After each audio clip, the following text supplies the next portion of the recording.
L'activité minière industrielle au Mali, elle est jeune. C'est ce que beaucoup de gens oublient. Ce n'est pas à 30-40 ans. La mine industrielle la plus vieille en activité, c'est Siama.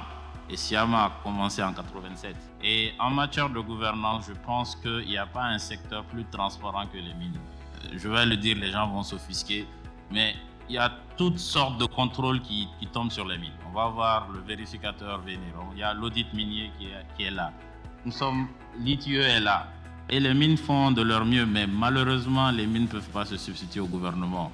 Comme exemple, il y a des communautés où on va dire qu'il faut que les mines fassent des routes. Non, ce n'est pas la vocation d'une mine. Nous essayons de faire ce que nous pouvons, mais nous ne pouvons pas tout faire. L'État malien, en accompagnement avec les collectivités, ont besoin d'organiser ce secteur-là.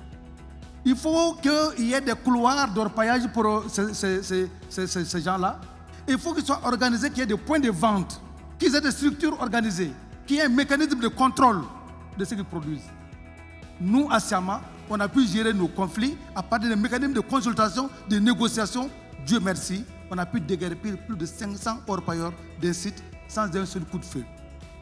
Bravo, sans un seul coup de feu. Je dirais que Somissi seul, c'est 745 contrats permanents maliens. 95 expatriés, ça c'est à la date d'aujourd'hui, c'est le dernier chiffre.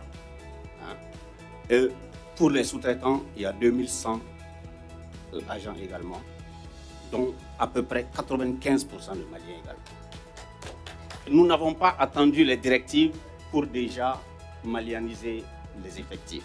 Malheureusement, la problématique qui se pose, c'est toujours le manque criard de compétences. Et à tous les niveaux.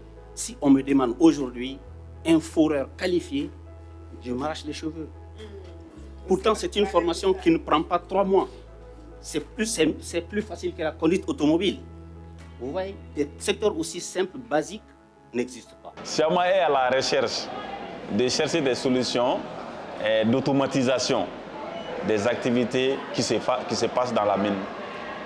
Notre souci majeur, c'est de faire en sorte que 90% de nos opérations soient digitalisées, soient automatisées. Nous faisons énormément d'efforts pour que les travailleurs puissent travailler en toute sécurité et améliorer la production.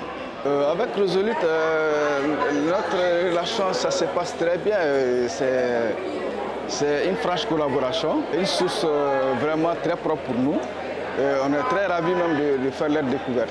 Resolute, c'est une société qui œuvre beaucoup aussi pour tout ce qui est développement local, développement communautaire. Ils ont beaucoup d'actions aussi au niveau environnemental, donc tout ce qui est développement durable. D'ailleurs, je salue toute l'équipe. C'est important d'avoir ce genre de multinationales-là parce que les personnes qui sont au Golden Days n'ont pas forcément accès à ces responsables-là, ces managers-là, ces directeurs-là.